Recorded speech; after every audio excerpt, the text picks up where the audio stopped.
Real talk. Kusog kaayo tang mangaway, pero kung kita'y balusan og away, mangisog ta. Kusog kaayo tang musulog-sulog, magyaga-yaga, pero kung kita'y yaga-yagaan og sulog-sulugon, mapikon ta. Kusog kaayo tang mangdaot, pero kung kita'y dauton, mualburuto ang ato ang nawo, murag bulkan nga nibuto. Kusog kaayo tang mangbash sa Facebook, pero kung kita na'y i-bash, dili ta kadawat nga gi-bash ta.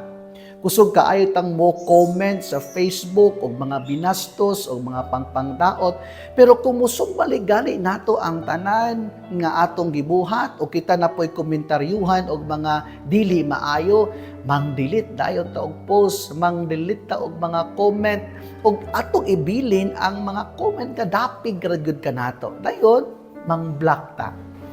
Mga igsoon, hinumdumi in tawon ang gisulti ni Jesus nga golden rule sa Mateo Kapitulo 7, versikulo 12. Si Jesus mingon, "Do not do unto others what you do not want others do unto you." Ayaw buhata sa uban. Ang dili nimo gustong buhaton sa uban, diha kanimo.